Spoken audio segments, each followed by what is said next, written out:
Hello friends, welcome you all on kick off to success NCERT summary श्रृंखला में आप सभी का एक बार फिर से स्वागत है। और आज हम हैं क्लास 8 के चैप्टर 4 पे, जिसका नाम है एग्रीकल्चर या कृषि। देखिए, ये चैप्टर बहुत इंपॉर्टेंट है। स्कूलिंग से लेकर ये कॉम्पिटिटिव एग्जाम में सब में ही एग्रीकल्चर रिलेटेड क्वेश्चन पूछे जाते हैं, तो आप इसे अच्छे से समझिएगा। अगर आपको हमारे वीडियो किसी भी तरह से यूजफुल लगते हैं तो हमारे चैनल को सब्सक्राइब कीजिएगा।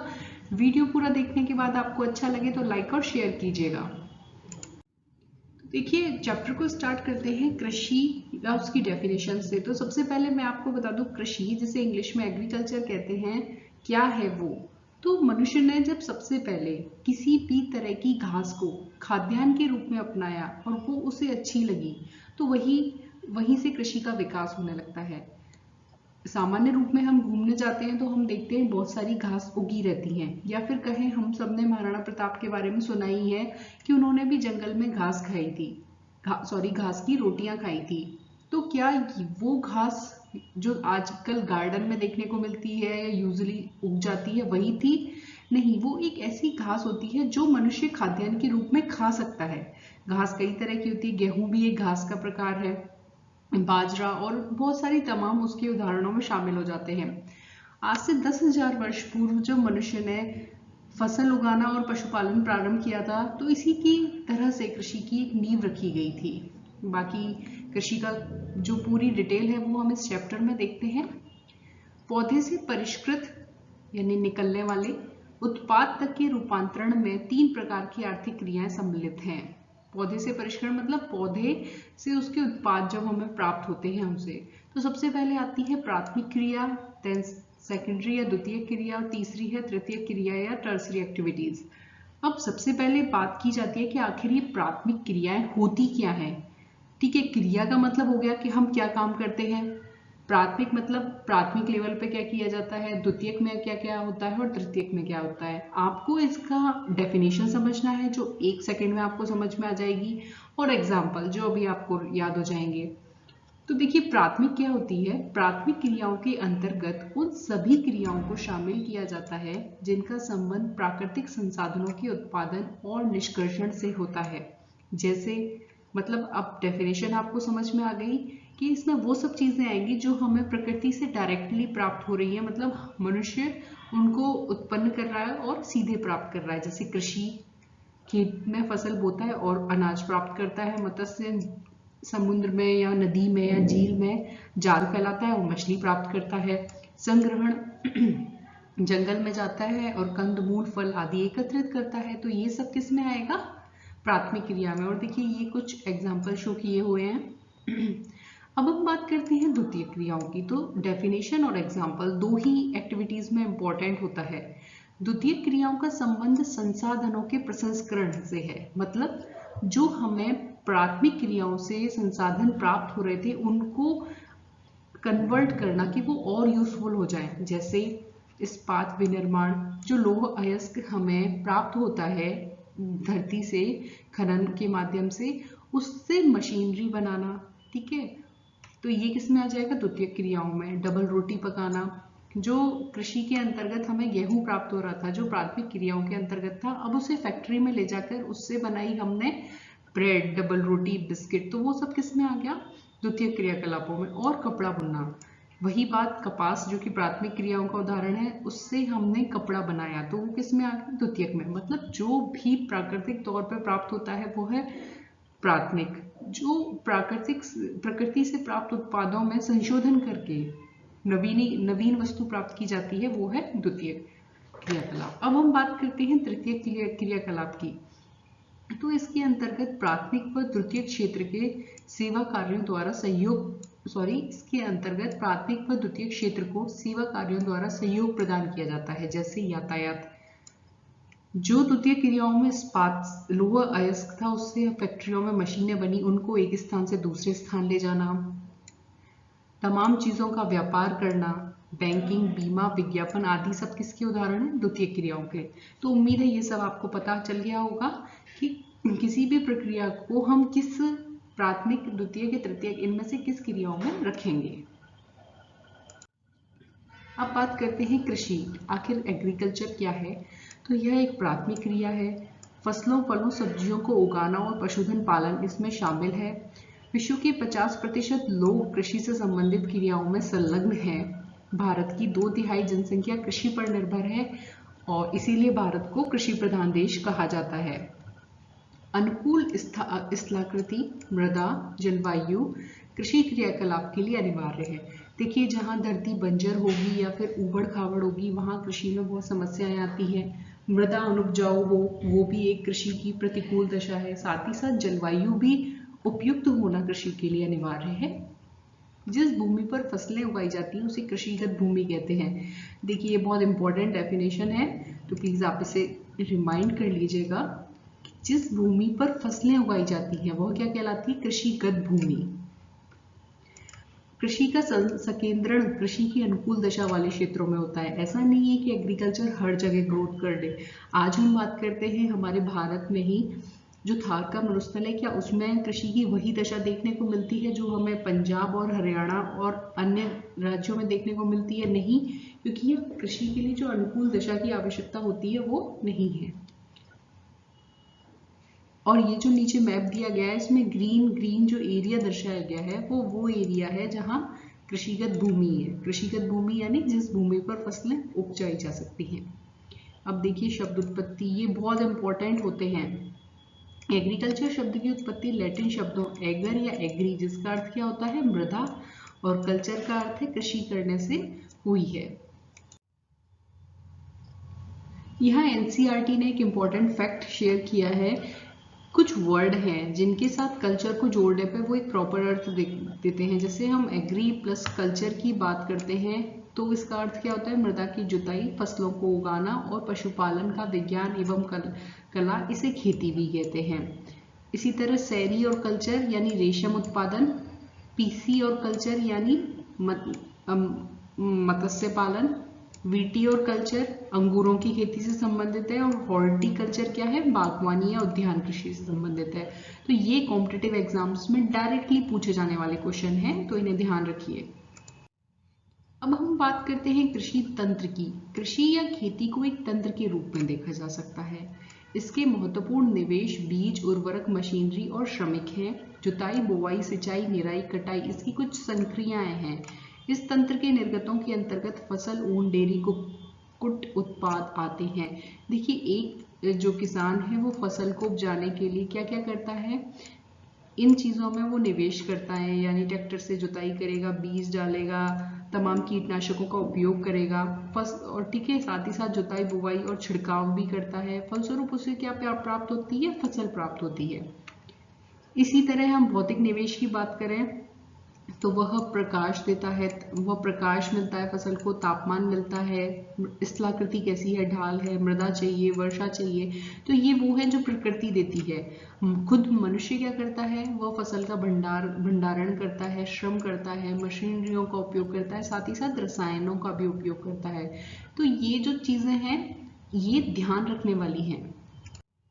देखिए, ये वाला जो पार्ट है ये ग्रेजुएशन और पोस्ट ग्रेजुएशन के जो स्टूडेंट्स हैं उनके लिए बहुत यूज़फुल रहता है। तो अगर आपने इसे अभी तक अच्छे से नहीं समझा है तो प्लीज़ इसे समझिएगा। बहुत अच्छे तरीके से बताया है एनसीईआरटी ने, और मैंने भी इसे बहुत अच्छे से एक्सप्लेन करने की कोशिश करी है। अब हम बात करते हैं कृषि के प्रकार की। तो 2 प्रकार की होती है कृषि, मुख्यतः निर्वाह कृषि और वाणिज्यिक कृषि। दोनों के शब्द ही अर्थ बता रहे हैं कि क्या कह रहे हैं। निर्वाह मतलब केवल भाई जीवन निर्वाह उपाय, और वाणिज्यिक यानी एक प्रॉपर बिजनेस चले। तो वाणिज्यिक की बात करते हैं तो ये 2 प्रकार की हो जाती है, एक तो गहन निर्वाह कृषि और एक आदिम निर्वाह कृषि। अब जो आदिम निर्वाह कृषि है उसके पुनः 2 भाग है, एक तो स्थानांतरित कृषि और दूसरी चलवासी पशुचारण। अब यहाँ आपको कंफ्यूज होने की जरूरत नहीं है कि स्थानांतरित कृषि और चलवासी पशुचारण में क्या अंतर है। ये अभी मैं आपको आगे बताती हूँ कि क्या अंतर है, और इन सबका प्रॉपर अंतर है। वाणिज्यिक कृषि में क्या है? वाणिज्यिक अनाज कृषि, मिश्रित कृषि और रोपण कृषि। सबसे पहले हम बात करते हैं निर्वाह कृषि की या सब्सिडेंस फार्मिंग। इस प्रकार की कृषि कृषक परिवार की आवश्यकताओं को पूरा करने के लिए की जाती है। पारंपरिक रूप से कम उपज प्राप्त करने के लिए निम्न स्तरीय प्रौद्योगिकी और पारिवारिक श्रम का उपयोग किया जाता है। देखिए मतलब क्या है, नाम से पता चल रहा है कि केवल कृषि का उपयोग वही होगा कि वह जो किसान है उसके परिवार का पेट पल जाए, ठीक है, सबका पेट भर जाए। साथ ही साथ इसमें कम टेक्नोलॉजी यूज होती है और जो घर के मेंबर हैं वही इसमें श्रम कर लेते हैं, इसलिए प्रोडक्शन भी कम होता है और मुनाफा भी कम होता है, तो इसलिए इसका नाम ही निर्वाह पड़ गया। अब इस निर्वाह कृषि को भी दो भागों में बांटते हैं, गहन निर्वाह और आदिम निर्वाह। अब देखते हैं कि गहन निर्वाह कृषि क्या होती है। इसमें किसान एक छोटे भूखंड पर साधारण औजार और अधिक श्रम से खेती करता है। अधिक धूप वाले दिनों से युक्त जलवायु और उर्वर मृदा वाले खेत में एक वर्ष में एक से अधिक फसलें उगाई जा सकती हैं। मतलब ये कंडीशन खेत की पे या फिर कहीं क्लाइमेट पे डिपेंड करेगा कि जो किसान है उसको एक फसल मिलेगी एक साल में या दो फसलें मिलेंगी, क्योंकि अगर वहाँ पानी कम है और हार्ड क्लाइमेट है, मतलब टेम्परेचर ज़्यादा रहता है, तो एक ही फसल ग्रो कर पाएगा। लेकिन एक मीडियम टेम्परेचर रहता है तो वहां पे एक से अधिक फसल उगा लेगा। गहन निर्वाह कृषि विशेष रूप से दक्षिण पूर्वी और पूर्वी एशिया के सघन जनसंख्या वाले मानसूनी प्रदेशों में प्रचलित है, यानी भारत में भी प्रचलित है। चावल, गेहूं, मक्का, दलहन, तिलहन आदि इसमें शामिल है, यानी विश्व में सर्वाधिक खाए जाने वाले खाद्यान्न इस फसल के अंतर्गत उपजाए जाते हैं। अब हम बात करते हैं आदिम निर्वाह कृषि। इसमें स्थानांतरित कृषि व जलवासी पशुचारण शामिल है। इसमें अब देखते हैं स्थानांतरित कृषि क्या होती है। तो मैं आपको पहले थोड़ी सी हिंट दे दूं। देखिए यहाँ आपको जो इमेज दिख रही है उसमें क्या हो रहा है, आग लग रही है, आसपास जंगल है। तो बस यही होता है इसमें कि जो भी जनजाति रहती है वह 3-4 साल एक स्थान पर रहती है, तो वहां जैसे ही वो आती है आसपास के पेड़ काटती है, उनको सुखाती है, जला देती है, और वो जो राख होती है उसे मृदा में मिला दिया जाता है जिससे कि वो उपजाऊ हो जाती है। 3-4 साल खेती करने के बाद वह उस स्थान को छोड़कर अन्यत्र चले जाते हैं और पुनः उस दूसरे स्थान पर भी यही प्रक्रिया अपनाते हैं, यानी एक स्थान पर 3-4 साल कृषि करी फिर दूसरे स्थान पर चले जाते हैं। तो यही क्या कहलाती है, स्थानांतरित कृषि, और इसको विश्व के अलग अलग स्थानों पर अलग अलग नाम से जाना जाता है। तो यहाँ अमेजन बेसिन के सघन वन क्षेत्रों, उष्णकटिबंधीय अफ्रीका, दक्षिणी पूर्वी एशिया और उत्तरी पूर्वी भारत के भागों में प्रचलित है। ये भारी वर्षा और वनस्पति के तीव्र पुनर्जनन वाले क्षेत्र हैं। वृक्षों को काटकर व जलाकर राख को मृदा में मिला दिया जाता है। मक्का, रतालू, आलू, कसावा जैसी फसलों को उगाया जाता है। फिर 2-3 साल कृषि करके उस स्थान को छोड़ दिया जाता है, वह कृषक दूसरे भूखंड पर चला जाता है। इस कृषि को कर्तन व दहन कृषि भी कहते हैं। ये इंपॉर्टेंट फैक्ट है। बुश एंड फैलो और बहुत सारे अन्य इसके भी नाम हैं। अब देखते हैं कि स्थानांतरित कृषि को विश्व के विभिन्न भागों में कई नामों से जाना जाता है। जैसे जूमिंग का कहते हैं उत्तर पूर्वी भारत में, मिल्पा मैक्सिको में, रोका ब्राजील में, लेदान मलेशिया।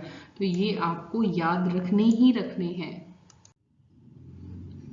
अब हम बात करते हैं जलवासी कृषि की। तो यह अधिकांशतः सहारा की अर्धशुष्क शुष्क प्रदेशों में, मध्य एशिया में और भारत के कुछ भाग जैसे कि राजस्थान और जम्मू कश्मीर में होती है।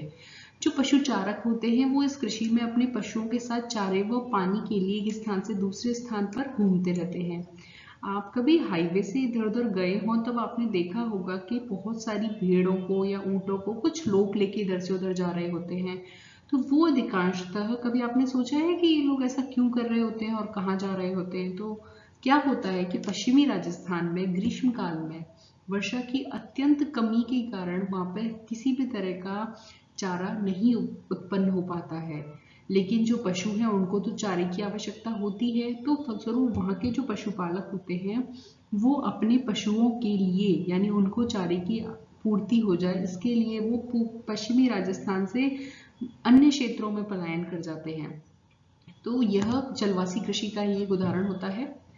पशु चारक मुख्यतः भेड़, ऊंट, मवेशी, याक और बकरियां पालते हैं जिससे उन्हें दूध, मांस, ऊन, खाल व अन्य उत्पाद मिलते हैं। अब देखिए वाणिज्यिक कृषि क्या है। वाणिज्यिक कृषि में फसल उत्पादन और पशुपालन बाजार में विक्रय हेतु किया जाता है। यानी अब तक तो हमने पढ़ा स्थानांतरित में फसल उगाई थी और जो दूसरी वाली थी जो पशुचारण वाली थी उसमें पशुपालन किया था। अब है व्यापारिक वाणिज्यिक कृषि। तो वाणिज्यिक कृषि में दोनों होंगे, फसल भी उगाएंगे और पशुपालन भी करेंगे। लेकिन कॉमर्शियल लेवल पर यानी बाजार में बेचने हेतु। इसमें विस्तृत कृषि क्षेत्र और अधिक पूंजी का उपयोग होता है। जबकि आदिम निर्वाह कृषि में क्या था, क्षेत्र भी छोटा था और लोग भी केवल घर के ही थे। अधिकांश कार्य मशीनों द्वारा किया जाता है। तो देखिए ये जो आपको साइड में दिखाई दे रहा है ये इसका एग्जाम्पल है। वाणिज्यिक कृषि में वाणिज्यिक अनाज कृषि और मिश्रित कृषि व रोपण कृषि शामिल है। अब सबसे पहले बात की जाती है वाणिज्यिक अनाज कृषि की, यानी कॉमर्शियल ग्रेन फार्मिंग। वाणिज्यिक उद्देश्य से यानी बाजार में बेचने के उद्देश्य से फसलें उगाई जाती हैं। गेहूं व मक्का सामान्य रूप से उगाई जाने वाली फसलें हैं। उत्तरी अमेरिका, यूरोप, एशिया के शीतोष्ण घास के मैदानों में वाणिज्यिक अनाज कृषि के प्रमुख क्षेत्र हैं। मिश्रित कृषि की अगर हम बात करते हैं तो इसमें भूमि का उपयोग भोजन व चारे की फसल उगाने और पशुपालन के लिए किया जाता है। यह कृषि यूरोप, पूर्वी संयुक्त राज्य अमेरिका, अर्जेंटीना, दक्षिणी पूर्वी ऑस्ट्रेलिया, न्यूजीलैंड और दक्षिण अफ्रीका में प्रचलित है। यानी इसमें जो खाद्य फसल है वो और चारे की जो फसल है वो दोनों को एक साथ उगा दिया जाता है, जैसे यहाँ पे उगाया गया है। अब हम बात करते हैं रोपण कृषि या मिक्स्ड फार्मिंग की। तो यह वाणिज्यिक कृषि का एक प्रकार है। इसमें चाय, कहवा, काजू, रबड़, केला, कपास की एकल फसल उगाई जाती है। यानी एक बहुत बड़े खेत में एक ही फसल उगाई जाएगी वर्ष भर। इसमें वृहद पैमाने पर श्रम और पूंजी की आवश्यकता होती है। उत्पाद का प्रसंस्करण खेतों में ही या निकट के कारखानों में किया जाता है, इसलिए परिवहन जाल के विकास की अनिवार्यता होती है।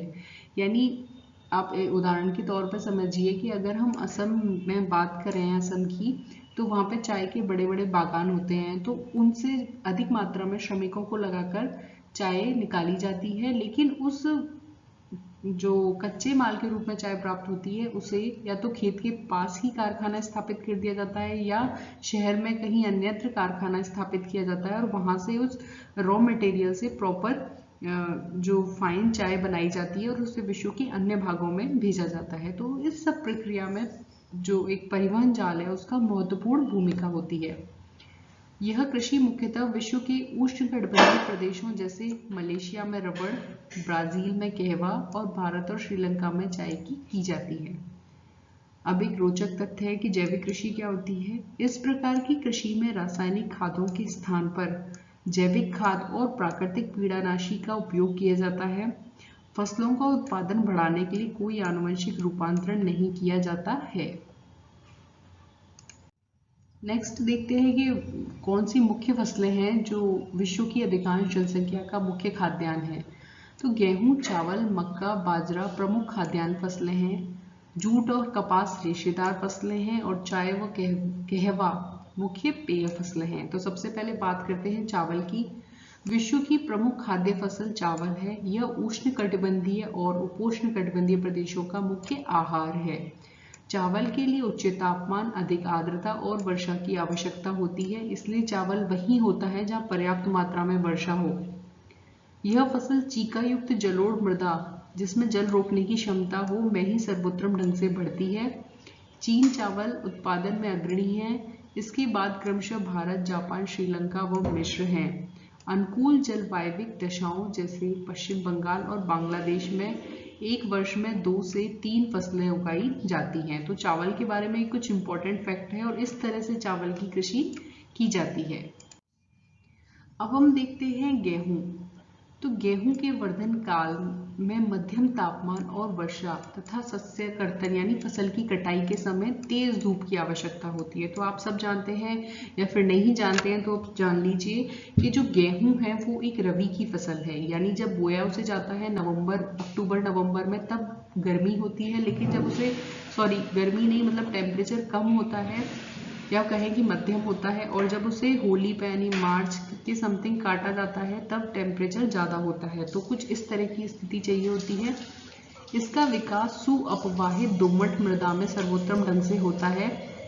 गेहूं संयुक्त राज्य अमेरिका, कनाडा, अर्जेंटीना, रूस, यूक्रेन, ऑस्ट्रेलिया व भारत में विस्तृत रूप से उगाया जाता है। भारत में यह शीत ऋतु में उगाया जाता है, मतलब अक्टूबर से लेके मार्च के समय में। अब हम बात करते हैं मिलेट। तो मिलेट को मोटे अनाज के रूप में जाना जाता है। और ये उपजाऊ और बलुई मृदा के रूप में उगाया जाता है। फसलों को कम वर्षा व उच्च से मध्यम तापमान और पर्याप्त सूर्य प्रकाश की आवश्यकता होती है। बाजरा, ज्वार, रागी भारत में उगाए जाने वाले मिलेट हैं। नाइजीरिया, चीन, नाइजर भी इसके अन्य उत्पादक देश हैं। तो ये जो सारे एग्जाम्पल हैं वो मिलेट के ही हैं। अब हम बात करते हैं मक्का या मेज। इसके लिए मध्यम तापमान, वर्षा और अधिक धूप की आवश्यकता होती है। इसे सुअपवाहित मृदा की आवश्यकता होती है। यह उत्तर अमेरिका, ब्राजील, चीन, रूस, कनाडा, मैक्सिको व भारत में उगाई जाती है। भारत में शीत ऋतु में उगाई जाती है। तो मक्का के लिए सिंपल सी बात है। मक्का आप सब ने खाया होगा, बरसात के सीजन में आता है, भून के भी खाया जाता है भारत में। मक्का को कॉर्न के नाम से जाना जाता है और विश्व में इसकी विभिन्न रंग बिरंगी प्रजातियां हैं। नेक्स्ट हम बात करते हैं कपास की।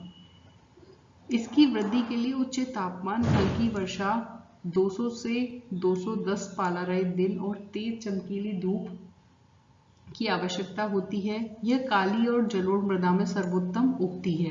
तो पूरा जो दक्षिण भारत है या फिर कहें प्रायद्वीपीय पठार है, वहां पर कपास की बहुत अच्छी खेती होती है। चीन, संयुक्त राज्य अमेरिका, भारत, पाकिस्तान, ब्राजील और मिस्र कपास के अग्रणी उत्पादक देश हैं। सूती वस्त्र उद्योग के लिए महत्वपूर्ण कच्चा माल है कपास। अब हम बात करते हैं पटसन या जूट की। तो इम्पोर्टेंट फैक्ट है कि इसे क्या कहते हैं, सुनहरा रेशा के भी कहा जाता है और ये जलोढ़ मृदा में अच्छे से होता है। इसको ज़्यादा टेम्परेचर, ज़्यादा बारिश और आर्द्र जलवायु, बारिश ज़्यादा होगी तो क्लाइमेट अपने आप आर्द्र रहेगा, वहाँ पे ये उगता है। उष्णकटिबंधीय क्षेत्र जैसे भारत और बांग्लादेश में उगाया जाता है। अब हम बात करते हैं कॉफ़ी की। इसकी वृद्धि के लिए गर्म व आर्द्र जलवायु, सुअपवाहित मृदा की आवश्यकता होती है। इस फसल की वृद्धि के लिए पर्वतीय ढाल अधिक उपयुक्त रहते हैं। ब्राजील कॉफी का अग्रणी उत्पादक देश है और उसके बाद कोलंबिया या भारत आता है। तो देखिए, सुअपवाहित का मतलब क्या है कि जहां मिट्टी में पानी रुके नहीं, पानी कंटिन्यू चलता रहे लेकिन रुके नहीं। अब कॉफी के पौधे की खोज किसने करी? चाय की तो पता चल गया, लेकिन कॉफी के की बात करते हैं। कॉफी की खोज के विषय में विभिन्न कहानियां प्रचलित हैं। लगभग 850 ईस्वी में काल्दी नाम का एक अरबवासी था जो बकरी चराने का काम करता था। अपनी बकरियों की अनोखी उछल कूद और हरकतों को देखकर वो परेशान था। एक दिन उसने भी उस सदा हरित पौधे की पत्तियों को चक्कर देखा जिससे उसकी बकरियां रोजाना खाती थी।